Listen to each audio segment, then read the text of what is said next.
परिच्छेद 9 अनौपचारिक शिक्षा सम्बन्धी व्यवस्था। नियम 48 अनौपचारिक शिक्षा दिन सकिने विद्यालयमा भर्ना भई शिक्षा हासिल गर्न नसक्ने व्यक्तिलाई देहाय बमोजिम अनौपचारिक शिक्षा दिन सकिनेछ। आधारभूत प्रौढ साक्षरता शिक्षा अनि साक्षरोत्तर शिक्षा, त्यसै गरी निरन्तर शिक्षा र वैकल्पिक शैक्षिक कार्यक्रम, यी चार प्रकारका अनौपचारिक शिक्षाहरू दिन सकिनेछ। आधारभूत प्रौढ साक्षरता, साक्षरोत्तर, निरन्तर र वैकल्पिक शैक्षिक कार्यक्रम।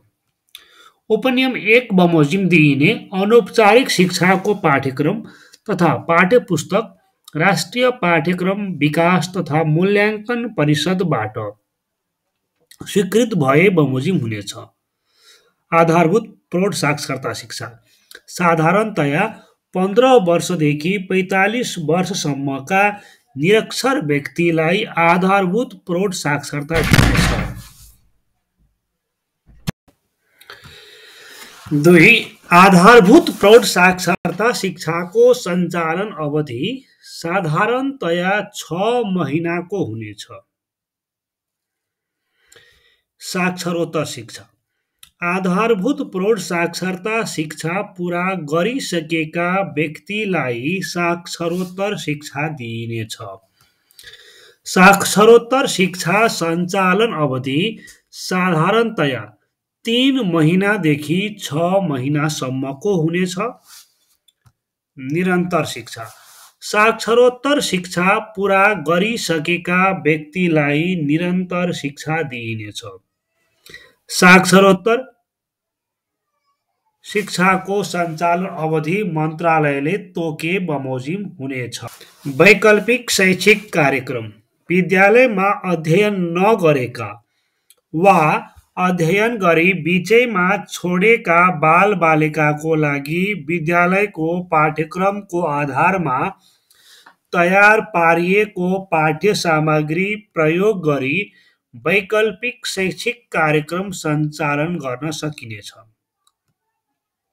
वैकल्पिक शैक्षिक कार्यक्रम पूरा गरेका बालबालिकालाई विद्यालयले स्तर हेरी उपयुक्त कक्षामा भर्ना लिन सक्नेछ। वैकल्पिक शैक्षिक कार्यक्रम सञ्चालन गर्न चाहने विद्यालयले शिक्षा विकास तथा समन्वय इकाइबाट अनुमति लिनुपर्नेछ। अनौपचारिक शिक्षा परिषद औपचारिक शिक्षाको नीति निर्माण, समन्वय, रेखदेख तथा व्यवस्थापनको लागि देहायका सदस्यहरू रहेको एक राष्ट्रिय अनौपचारिक शिक्षा परिषद रहनेछ, जसमा शिक्षा मन्त्री वा राज्य मन्त्री अध्यक्ष, राष्ट्रिय योजना आयोगको सदस्य, मन्त्रालयको सचिव सदस्य, सचिव स्वास्थ्य तथा जनसङ्ख्या मन्त्रालय सदस्य, सचिव सङ्घीय मामिला तथा सामान्य प्रशासन मन्त्रालय सदस्य, सचिव अर्थ मन्त्रालय सदस्य, सचिव कृषि तथा पशु पन्छी विकास मन्त्रालय सदस्य, सचिव महिला बाल विकास तथा समाज कल्याण मन्त्रालय, विश्वविद्यालयका शिक्षा संकायका डिनहरू मध्येबाट मन्त्रालयले मनोनित गरेको एकजना, सहसचिव मन्त्रालय, उच्च शिक्षा तथा शैक्षिक व्यवस्थापन महाशाखा, महानिर्देशक शिक्षा केन्द्र, सदस्य सचिव समाज कल्याण परिषद, अध्यक्ष जिल्ला विकास समिति महासङ्घ, अध्यक्ष नगरपालिका महासङ्घ, गाउँ विकास समिति महासङ्घको अध्यक्ष, राष्ट्रिय तथा अन्तर्राष्ट्रिय गैर सरकारी सङ्घ संस्थाका अध्यक्षहरू मध्येबाट मन्त्रालयले मनोनित गरेको एकजना, प्रतिनिधि शिक्षक युनियन केन्द्र समिति एकजना, निर्देशक अनौपचारिक शिक्षा केन्द्र। उपनियम 1 बमोजिम मनोनित सदस्यको पदावधि 3 वर्ष हुनेछ। अनौपचारिक शिक्षा परिषदको अन्य काम कर्तव्य अधिकार मन्त्रालयले तोके बमोजिम हुनेछ। अनौपचारिक शिक्षा परिषदको सचिवालय अनौपचारिक शिक्षा केन्द्रमा रहनेछ। अनौपचारिक शिक्षा परिषदको बैठक सम्बन्धी कार्यविधि सो परिषद आफैले निर्धारण गरे बमोजिम हुनेछ। जिल्ला अनौपचारिक शिक्षा समिति जिल्ला स्तरमा अनौपचारिक शिक्षाको रेखदेख, व्यवस्थापन, समन्वय र निरीक्षण गर्नको लागि देहायका सदस्यहरू रहने गरी एक जिल्ला अनौपचारिक शिक्षा समिति रहनेछ। जीविस सभापति, प्रमुख जिल्ला अधिकारी वा निले तोकेको अधिकृत, शिक्षा विकास तथा समन्वय इकाइ प्रमुख, जिल्ला विकास समिति सचिव, महिला विकास शाखाको प्रमुख, गाउँ विकास समिति वा नगरपालिकाको अध्यक्ष वा प्रमुख मध्येबाट जिल्ला अनौपचारिक शिक्षा समितिले मनोनित गरेको एकजना, अनौपचारिक शिक्षा कार्यक्रम सञ्चालन गर्ने गैर सरकारी संस्थाहरू मध्येबाट जिल्ला शिक्षा समितिले मनोनित गरेको एकजना, दलित तथा अपाङ्गहरू मध्येबाट कम्तीमा एकजना महिलासहित जिल्ला अनौपचारिक शिक्षा समितिले मनोनित गरेको 2 जना, शिक्षक युनियन जिल्ला कार्य समितिको अध्यक्ष, शिक्षा विकास तथा समन्वय इकाइ अनौपचारिक शिक्षा कार्यक्रम हेर्ने अधिकृत चाहिँ सदस्य सचिव रहन्छ र अध्यक्षमा चाहिँ जिल्ला विकास समितिको सभापति रहन्छ। उपनियम 1 बमोजिम मनोनित सदस्यको पदावधि 3 वर्षको हुनेछ। जिल्ला अनौपचारिक शिक्षा समितिले आवश्यकता अनुसार गाउँ तथा वडा स्तरमा समेत अनौपचारिक शिक्षा समिति गठन गर्न सक्नेछ। जिल्ला अनौपचारिक शिक्षा समितिको अन्य काम कर्तव्य अधिकार अनौपचारिक शिक्षा परिषदले तोके बमोजिम हुनेछ। जिल्ला अनौपचारिक शिक्षा समितिको बैठक सम्बन्धी कार्यविधि सो समिति आफैले निर्धारण गरे बमोजिम हुनेछ।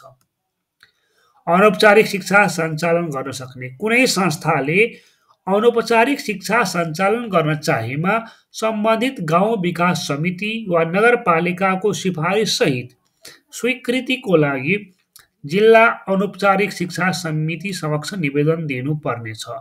उपनियम 1 बमोजिम निवेदन पर्न आएमा जिल्ला अनौपचारिक शिक्षा समितिले सो निवेदनका सम्बन्धमा आवश्यक जाँचबुझ गर्नेछ र जाँचबुझ गर्दा निवेदकलाई अनौपचारिक शिक्षा सञ्चालन गर्न स्वीकृति दिन हुने देखिएमा आवश्यक शर्तहरू तोकी स्वीकृति दिनेछ। कुनै संस्थाले उपनियम 2 बमोजिम तोकिएको शर्त अनुरूप अनौपचारिक शिक्षा सञ्चालन नगरेमा जिल्ला अनौपचारिक शिक्षा समितिले त्यस्तो संस्थालाई दिइएको स्वीकृति कुनै पनि बखत रद्द गर्न सक्नेछ। परिच्छेद 10 दूर शिक्षा सम्बन्धी व्यवस्था। दूर शिक्षा प्रदान गर्न सक्ने देहायका विषयमा दूर शिक्षा प्रदान गर्न सकिनेछ। शिक्षा र शिक्षक तालिम सम्बन्धमा,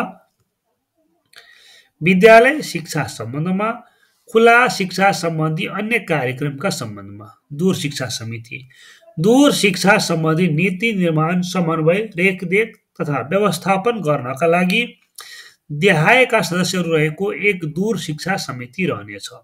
मन्त्रालयको सचिव अध्यक्ष, सहसचिव, मन्त्रालय, उच्च शिक्षा तथा शैक्षिक व्यवस्थापन महाशाखा, कार्यकारी निर्देशक, शैक्षिक जनशक्ति विकास केन्द्र, सहसचिव, सञ्चार तथा सूचना प्रविधि मन्त्रालय केन्द्रको महानिर्देशक, महानिर्देशक, पाठ्यक्रम विकास केन्द्र मन्त्रालय, दूर शिक्षा सञ्चालन गर्ने शिक्षण संस्थाहरू मध्येबाट मन्त्रालयले मनोनित गरेको एकजना, प्रतिनिधि शिक्षक युनियन केन्द्रीय समिति, निर्देशक, दूर शिक्षा महाशाखा।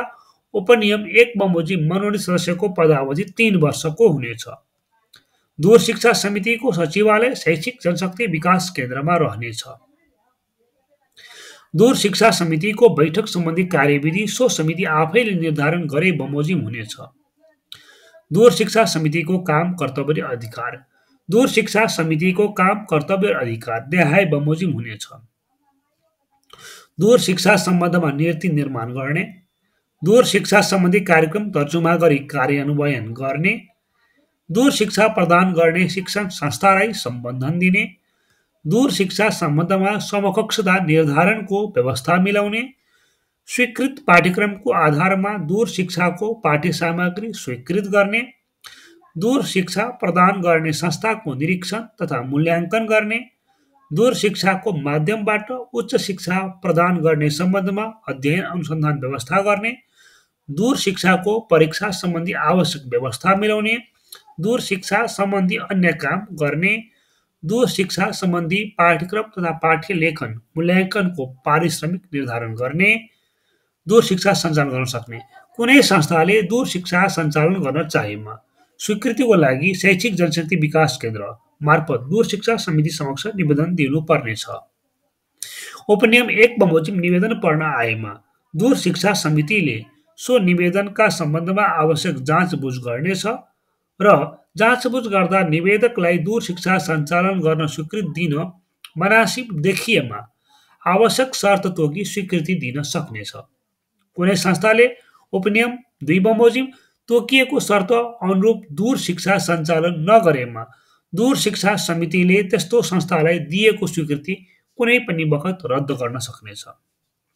कुनै विद्यालयले दूर शिक्षा सञ्चालन गर्न चाहेमा दूर शिक्षा समितिबाट स्वीकृति लिनुपर्नेछ।